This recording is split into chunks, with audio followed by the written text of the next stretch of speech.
Welcome everyone to the off-season episode of Giants Franchise. We have signees to get into, and the first one on the list is Deontay Banks with the fifth-year option. But for him, we are going to go ahead and decline it. We are going to try to re-sign him, I'm pretty sure, next year. KJ Hamler, he was mainly a return type of guy, but he never really amounted to anything. As I'm pretty sure you guys noticed, I would skip pretty much every punt and kick return other than like when a fumble would happen. And now Cordell Flott is someone that we could swing a cornerback. He would be probably in the slot. He is 25 years old. He only wants 3.5 mil a year, but he does not want to be here as we don't have a QB with the franchise QB tag. So I think what we're gonna do is try to offer him 1 year just so that we have him there. And then honestly we'll offer him a little bit more than what he's asking for, and he's going to go and test free agency. So that is fine. We wish him the best. Now, Daniel Bellinger is next on the list. He's 25. He also doesn't want to be here because we don't have a mentor. Theo Johnson is pretty much the only other good tight end we have on the roster. I'm honestly willing to offer him a 2-year deal. I don't think we're going to sign Bellinger. I think we'll let him walk, and then we'll go ahead and see what he is worth in free agency.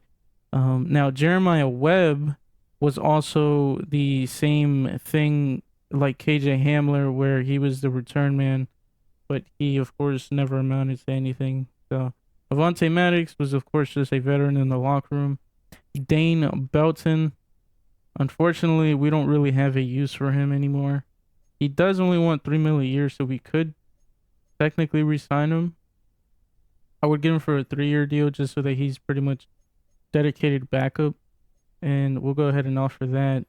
And he is back. So Dane Belton is one of the first signings of the offseason. Christian Lockhart was just a backup running back. Joshua Izudu, just a backup. Devin Culp, same thing. DJ Davidson, same thing as well. Marcus McKeithen, Illuminor. So we are probably going to have to draft O-line or at least look into it. Odell Beckham wants 4.5 mil a year. I would like to bring him back as a mentor, but I think we'll let him walk, see his value in free agency. And everyone else was pretty much just veterans. And that'll be the re-signing period for us. Just a little quick change that I made on the roster. So at left guard, it will no longer be Evan Neal. We actually finally found a spot for John Michael Schmitz in the lineup. He did lose his star development, but he will now be our left guard, as of course Alex Bush is our starting center. And then our right tackle will of course be Evan and Neal. And then our right guard is of course Joseph Grant. Regardless though, we are here in free agency, and really are just our biggest needs is wide receiver, tight end, and cornerback. Everything else, every other position on the roster pretty much just needs backups or just mentors. So what we're going to do is look at wide receivers and see who is in here. Preferably, we would like someone in the 10 million range. Darius Slayton is here, and he's actually cheaper than Romeo Dobbs. So I think what we're going to do is offer Slayton a contract. It's giving him until 31, but I think what we'll do is give him actually a 3-year deal. Or is that, I think 3 years is too much of a commitment. We'll do 2 years, and he does want to be here, so we could honestly kind of fleece him just a little bit. Go ahead with that. It is halfway, but I don't think anyone's interested in him. And he will be our first official targeted free agent. For the tight end group, we are looking to, of course, obtain speed at the position. However, pretty much not a lot of tight ends are that fast. It's pretty much only Kyle Pitts who's in the 90s barely at 91 speed and 93 acceleration, and then everyone else is basically high 80s. Daniel Bellinger is here, and he doesn't have that big of an interest in joining us, but he doesn't have anyone interested in him. So I think what we're going to do is go ahead and try to offer Daniel Bellinger a contract, and he is over halfway, so I think he'll probably sign with us, and hopefully he will be our second signing. For cornerback, we are looking for a mentor, as we pretty much have a young group who just needs to develop And I think our best option here is Jonathan Jones, as he's pretty much one of the only people that is interested in being in New York, and he does have the mentor tag, and I think this is someone who I would love to have on the team. And he's well rounded right now in terms of overall and his attributes. And since he does want to be here, we'll offer him a little bit more salary and we'll take the bonus down to 2.3, up that to 3.7. He is halfway, but I'm pretty confident that he will join. And it is official. Darius Slayton is officially back with the team, along with Daniel Bellinger. And the only one holding out as of right now is Jonathan Jones. So it looks like the Rams are trying to get the best of us on this deal, and I'm not really going to let it happen. What I'm going to do is try to secure Jonathan Jones, and I think what we'll do is try to offer him a little bit more of a commitment so he has probably a little bit more of a reason to be here. And we'll offer him a little closer to 6 or 7 point million. And we're in the lead, so hopefully he accepts now. And he does. So Jonathan Jones is our newest addition to our secondary, and I'm very excited. And I think this is going to be all of our free agent moves. Like I said, pretty much everyone we have on the team are either starters or just backups, and we pretty much have a well-rounded team. We just need depth now, but we could obviously get that in the draft or just get that in free agency once the preseason gets going. Now we're in the free agency recap. And first on the list that we have, that was I guess the biggest free agent in the class was Joe Thuney, and he is officially a Minnesota Viking, with Kyle Pitts going to the Chargers, Tyrann Mathieu going to the Broncos, Leo Chenal going to the Seahawks, and then Quincy Williams going to the Raiders, Odafe Owe going to the Chargers, Mike Evans going to the Cardinals, Kendall Fuller going to the Jaguars, and then Brandon Scherf going to the Chargers as well. Tyler Lockett going to the Titans. Romeo Dobbs going to Washington, so we'll be seeing him twice a year now. Quay Walker going to the Broncos. Damian Pierce to the Saints. Courtland Sutton to the Chargers. Taylor Moton going to the Broncos. And then Tyler Algier going to the Chargers. CJ Mosley going to the Cardinals. Brian Robinson Jr., the former Commander, is going to the Vikings, with Braxton Jones going to the Jaguars. Kadarius Toney is going to the Broncos, so it pretty much looks like the Chargers, Broncos, and Cardinals are the biggest spenders of free agency so far. And those were pretty much the big names in free agency. I looked at the rest of the class, and pretty much no one else pumped out to me that were big names in the league, basically. It was pretty much a weak free agency class. Regardless, we do have the private workout part of scouting, and it looks like for QB we have Conrad Davis, who is officially a top 5 prospect, but I don't think we'll be looking QB this draft, as we of course have Peyton Walker still in the lineup on the roster, and I think we are going to be giving him a chance at trying to win the starting position. Do not be mistaken if I think Ethan Stringer is still available.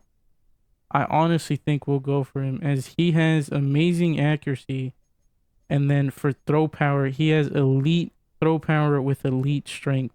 He's pretty much a pocket QB, but he has B injury, and then pretty much his throwing attributes are either B's or A's. So I think Ethan Stringer is someone we are definitely looking at if he is available. So in the focus players, we are going to be looking at Calvin McCain out of Florida, the 5'9", 179-pound receiver. Has literally ran a 4.24 at his pro day with a 4.25 at the NFL Combine. And not only that, but he has B release, A deep route running, and then D short, but that's fine. It's short route running. It's not like it would be deep or medium, which we don't know his medium, but if it's even a C, then that's completely fine. He is literally a deep threat, and he would complement Neighbors really, really well. Even in the slot, he would be a monster. And then next on the list is going to be Caleb Smith, who is the tight end out of Clemson. 6'2", at 241 pounds. He is 22. McCain being 23, the receiver. But he is a good vertical threat. tight end, and we would just like to know a little bit more about him. He does have B to D injury, and then his route running, we pretty much don't know other than A deep route running, B to D short with B to D medium. Last but not least, I think we are going to be looking at, honestly, Kevin Zimmerman. He's supposed to go in the first or second round, but he is a pretty good safety prospect. As you guys know, Tyler Nubin has had so many plays where he has blown coverage. And I don't know, man. I think, I know it's crazy to say, but I think it's probably time to move on from Tyler Nubin if the opportunity presents itself. He has A hit power, A man coverage, C zone coverage, but that's fine. But he ran a 4.45 as a strong safety at 224 pounds. So he will be our third option. And there you go. So Calvin McCain, Caleb Smith, and Kevin Zimmerman are going to be our focus players for the private workout. And we're in the draft, ready to go. Guys, you are in for a crazy one. We're honestly going to sim it to our pick, as I do not think Zimmerman's going to be drafted before we pick, but you guys have to see this. He is a top 5 safety in the class. This is crazy to see, but he has pretty much A to B other than his stamina and zone coverage. So I think Kevin Zimmerman is going to be our pick at number 31. And with the 31st pick of the 2026 draft, Kevin Zimmerman is going to be our pick at this spot. Welcome to New York. He is number 3 in the class, the entire class, and we got him at number 31.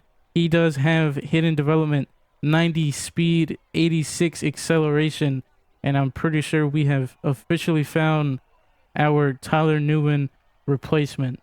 And it looks like Tyler Nubin is on his way to the Seahawks for a second rounder and a second runner this year, fifth runner this year, and we are sending a 2027 sixth rounder to the Seahawks for that second runner. We are moving up in the draft, and it's going to be for McCain, as we do want him. And he's intended to go 57 to the Cardinals, but of course we cannot allow that. I don't think he'll go before pretty much the furthest we were able to move up without giving up too much.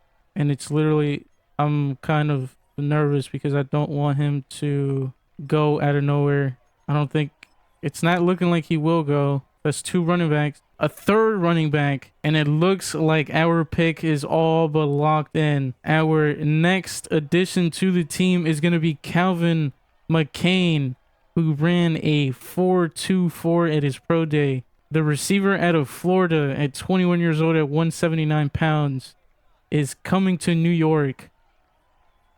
And he is ranked number 10 in the whole entire class. And he has 97 speed with 98 acceleration, 94 change of direction.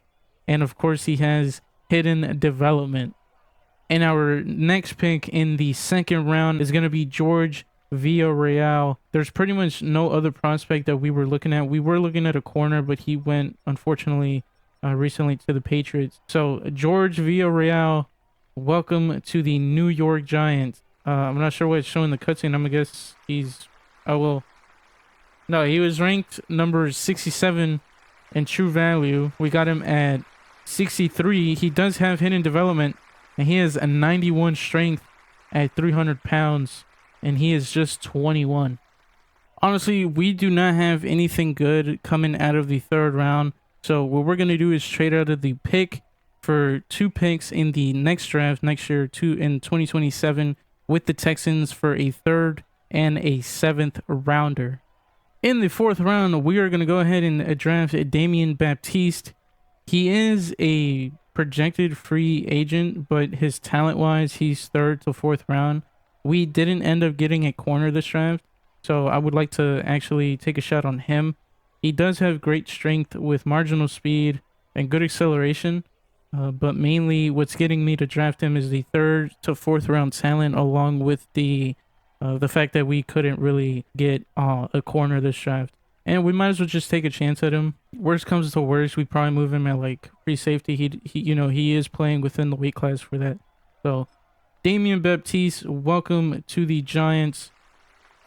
He's ranked number 104 in the class, and we took him at 127. And he has pretty good attributes. So not a bad pick. So for the 5th and 6th pick of this draft, pretty much we don't have anything good on the board. So we're going to go ahead and trade it for a 4th rounder from the Chiefs and the next year draft in 2027. So that concludes our draft, and Kevin Zimmerman is 77 overall. Calvin McCain is at his 76. George Villarreal is at a 72, and Damian Baptiste is at a 70. So if you were to ask me, I don't think we did terribly in this draft. And there you go. Here are the picks. We're actually going to do it based off of overall, however. So Marcus Saunders, who went number 1 overall, is an 80 overall cornerback. Conrad Davies, the QB, is a 79. Ethan Stringer's a 77. And pretty much there you go. Kevin Zimmerman is the 6th player in the class. He is at a 77 overall, tied for pretty much 3rd place. I mean, it wasn't that bad of a draft. This draft, I'm not gonna lie, this draft was pretty stacked. You pretty much couldn't go wrong with any pick you wanted to get. Eddie Rogers was the cornerback that I was looking at. He unfortunately went to the Patriots, but he looks to be a pretty good corner. It just sucks that we couldn't take a shot at him. I do want to look at the Colts because the mock draft had us taking Matt Reynolds in the class. I didn't want him though, but it looks like he probably would have been a good addition to the team. He does have hidden development, so we'll see what he has. And he has superstars, so that's unfortunate. He had elite throw power. Pretty much that was the only thing that looked good on him, and that was probably the only reason I would have taken him. But regardless, that is the off-season episode. I am very excited for season 3 as we have the newest safety in the 77 overall Zimmerman. McCain is going to be fun to play with on offense. And then Villarreal, of course, is going to be probably our new either left guard or center, as we'll probably flex Alex Bush to left guard. And then Baptiste, hopefully he can develop into a well-rounded cornerback. Like I said, guys, that is the end of the off-season episode. And as always, thank you guys for watching.